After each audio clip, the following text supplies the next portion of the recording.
Wonders and Miracles podcast, where we celebrate miraculous moments in everyday lives.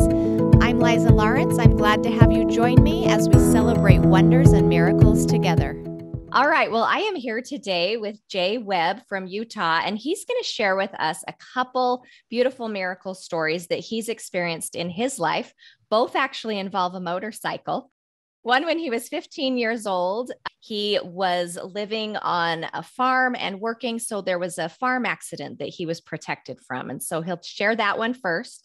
And then just last year, for his birthday trip, he and his boys took a motorcycle trip and had an amazing experience with kind of a missed accident, if you want to call it that, right? And some pretty incredible things that happened with that. So Jay, I'm excited to have you share on the podcast, and go ahead and start with your first story when you were just 15 years old. Thank you, Liza. It's good to be with you.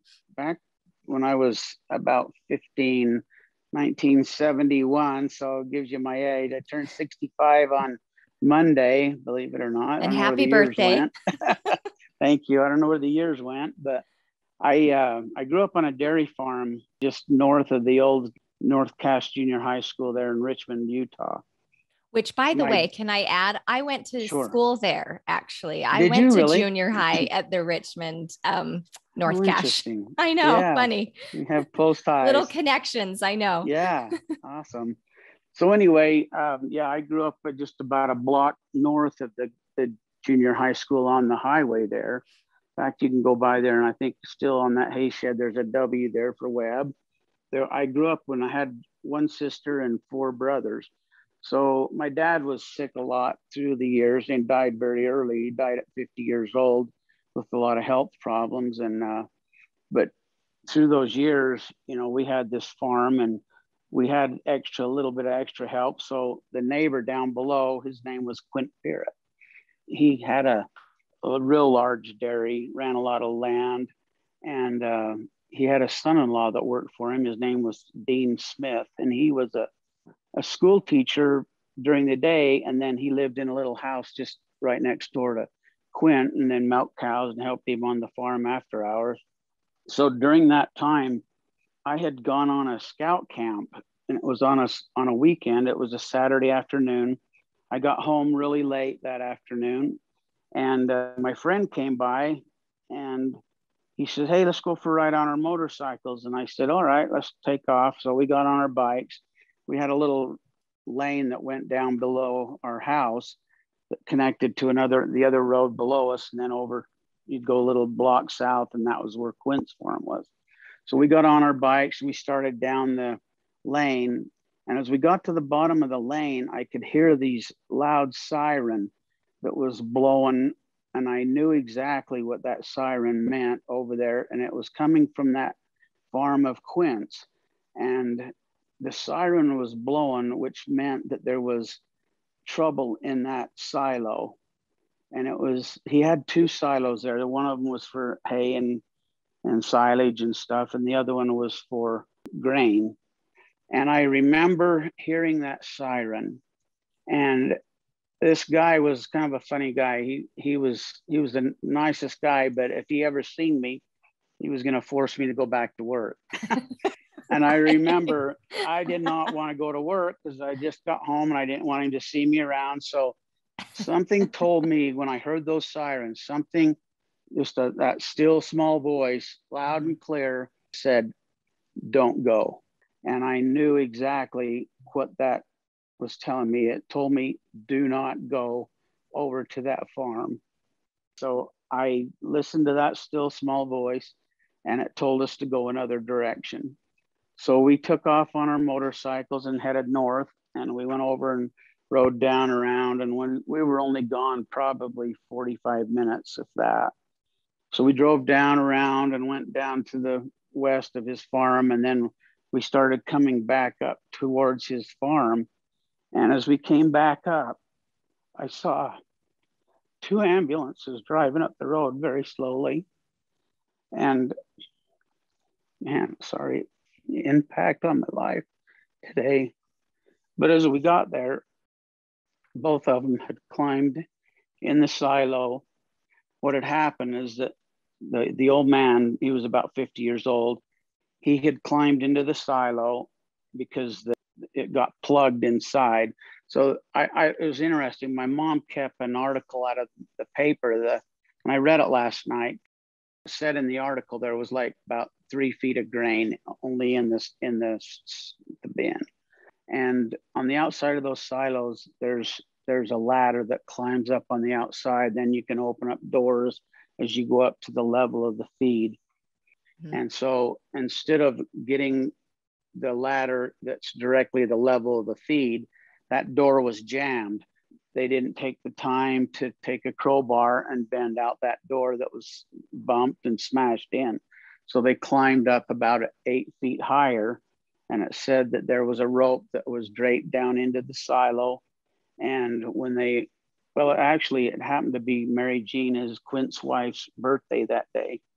And so she heard the siren and she couldn't find Quint. She didn't know where he was at. So she called a good friend of hers that knew about the silos.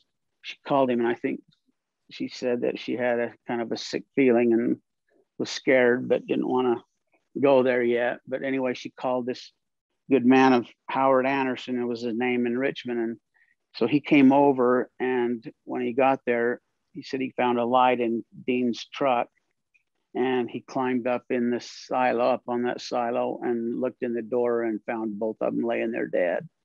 They were asphyxiated. The article said that they just walked over and grabbed a crowbar and bent that bottom door and pulled them both out dead. But apparently they couldn't jump up, and they ran out of air, and they both died.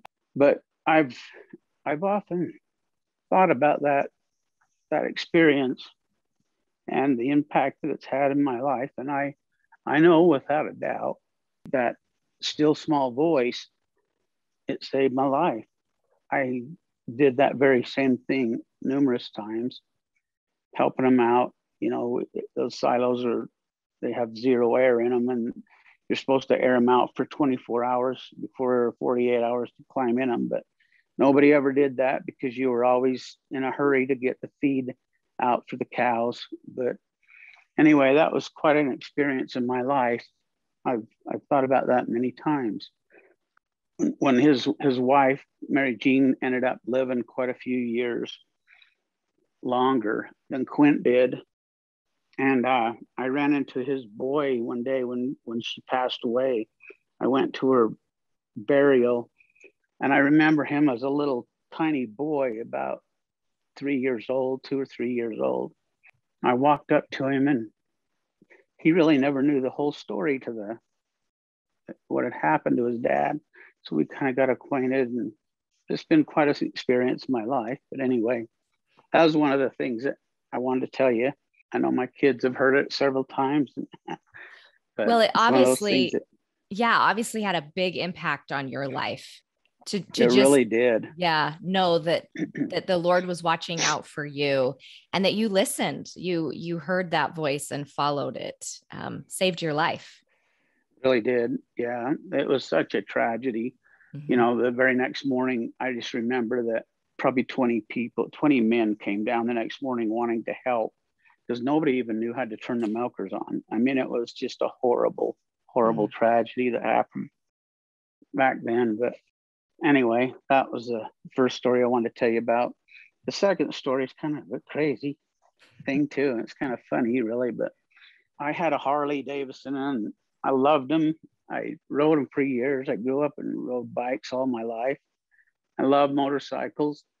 This Harley, and I loved to ride it, but I finally ended up with too many medical problems. And I finally told my wife one day, I said, you know, I need to quit riding before I get in trouble.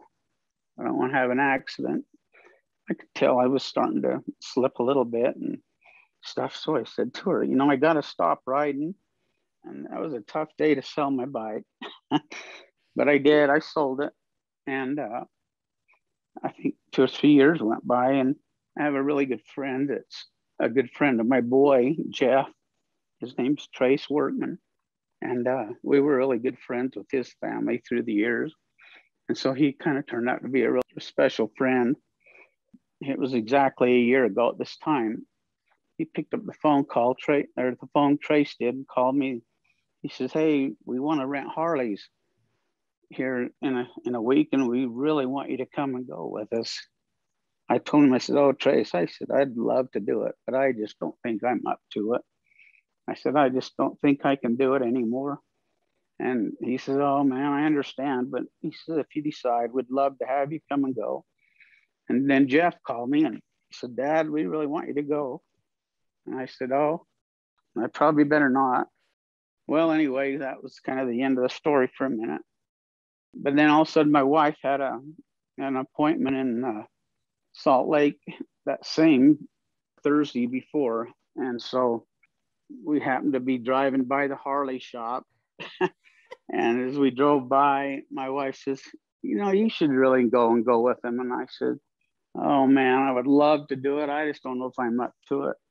She says, "Oh, think about it. And if you decide you want to do it, let's go, you can do it."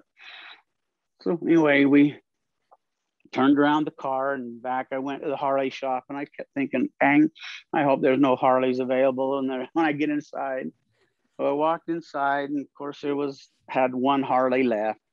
So I rented it and Jeff came over from Vernal and we picked up the bikes the very next morning and then we rode them on up to Layton and we met 3 other guys up in Layton.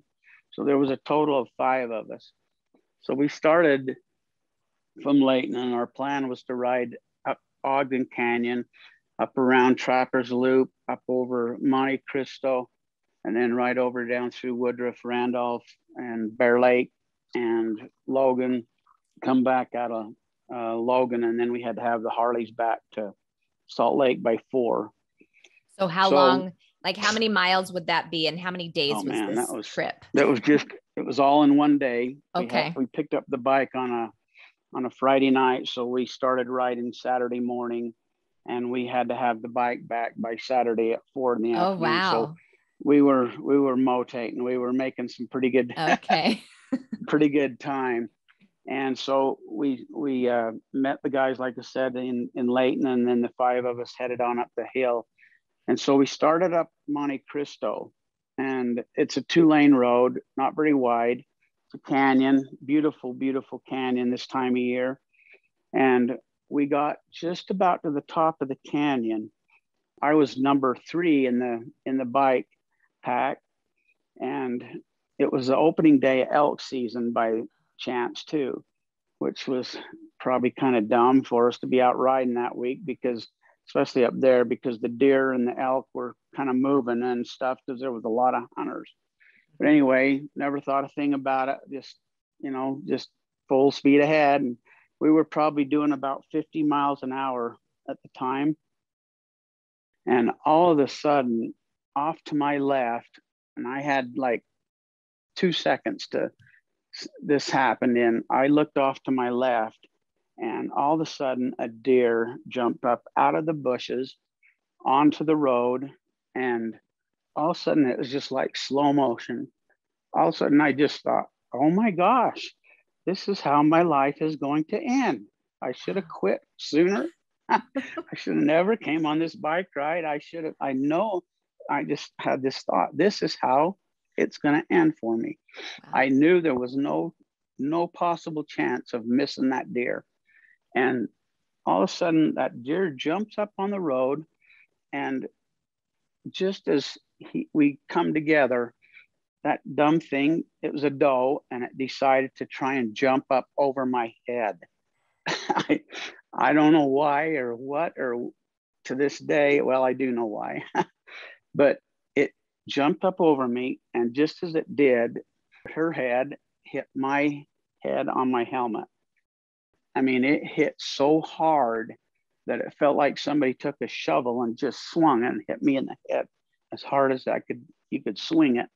I mean, why it didn't knock me off my bike, why I didn't crash, why I didn't swerve, why I didn't do anything.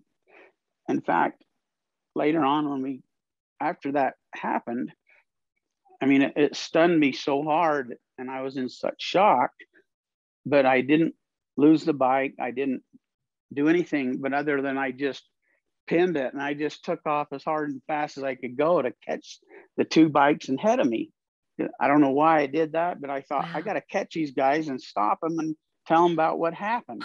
And I'm sitting there flagging my arms and honking my horn and all this stuff, and finally about 2 miles up the road, they seen me and they pulled over and they said, "What's going on?" And I said, "I just hit a deer." And they said, "What? No way, you hit a deer. You're dead," And I said, "No." And about that time, the other two guys, my son and the other biker, pulled in and they go, "You guys, you're never going to believe this. If we hadn't have seen this, you would never believe what happened. We just watched this deer jump up out of the bushes." And Jeff says Dad was on his handlebars. He said he just literally just tilted his head just like that. That's all he did. He didn't swerve. He didn't slam on the brakes. He didn't crash, nothing. And as we got to looking, I could feel just a dot of blood on my left ear. And I had just a teeny speck of blood on my ear. We looked over the helmet. There was not a scratch on the helmet. And I looked down on the handlebars of the Harley and the mirror, how it twists into the handlebar. The mirror was literally just unscrewed a half a turn. Other than that, there was not a scratch on me or the bike or anything. But Jeff and those two guys behind me said, when that deer hit me, it sent it into a helicopter.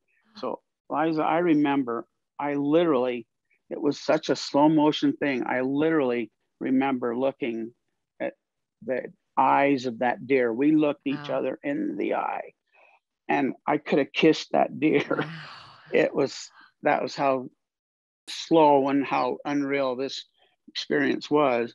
But it sent that deer into a helicopter and it just spun about 4 times. I guess, it caught just the front part of the deer. So that's what made it spin. And it spun around about 4 times and slammed down into the borrow pit and slammed into the fence. And we kept riding. I don't know if the deer made it or not, but I have thought about that experience. And I mean, it stunned me and the two bikers behind so bad. But why I'm alive today, I know God spared my life. And when that happens, it's such a, you can just feel the presence of God. There was something there that protected me.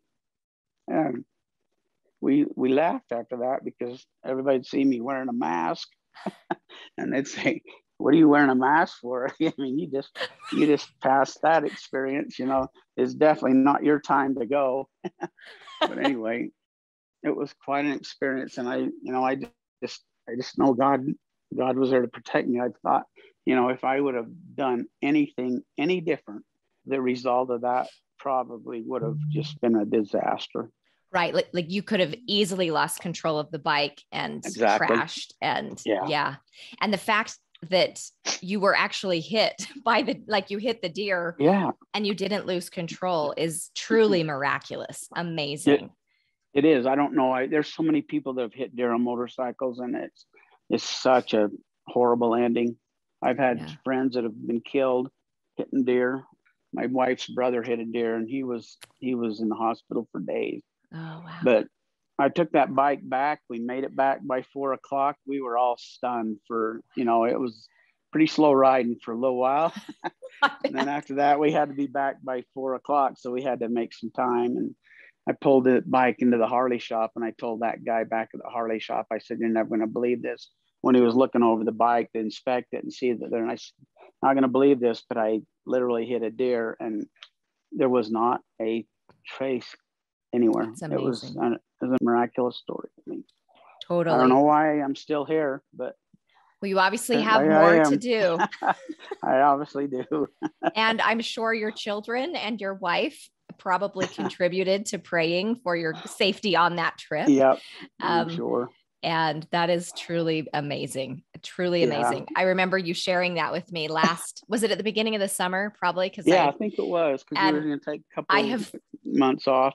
Yes. And I've thought about it a lot. Like that truly is so miraculous and amazing. Well, Thank you. It was quite an experience, and I just can't believe how during that time it's just like it's in such slow motion, and I really wasn't scared. I was, it was just like, this is what's going to happen, and get ready for it. Did you feel it's so weird? Yeah, I've heard people say that, right? Like that when you're about to be in an accident or something, like the brain slows down or you become really focused.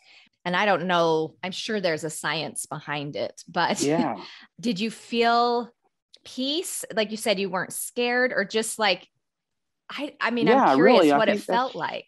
That's probably a good word for it, is peace. It was so weird that, it just, like I said, I remember just distinctively, we looked each other in the eyes. It was so unreal. Like I said, I could have kissed that deer on the lips. And she just came right out of nowhere, right? Like out of nowhere. I had like 2 seconds to react, but I didn't react. I don't know why. It's amazing. And I know that's what saved my life. If I would have reacted, slammed on the brakes, a number of things, and if it would have happened any second, the deer came quicker, I probably would have hit it head on, or just so many different things that could have happened. But that's how it happened. And it was a good ending.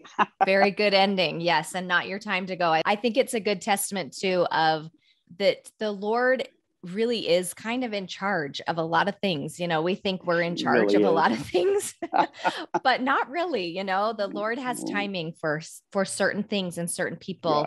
And when it's not our time, it's not our time. And when it is, it is, right? Yeah. Like even the first story, the accident, the farm accident, as tragic as, your life was spared, but theirs were not. And so it must have been their time to go, but not yours. You have to ask why. You go through your life a lot of times wondering why did that happen that way? Right. But I guess someday we'll know. We will know. And I think we can't know right now. We just don't understand those things. So that's true. Yeah.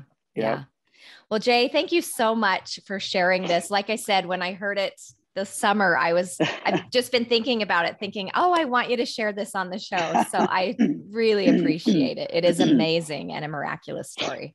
Well, thank you, Liza. And I've enjoyed being with you. And I love your show. Thank you. To it every Monday night. We always listen to it every night, every time. That. So well, thanks, you. Liza. Thank you so much for listening to this miracle story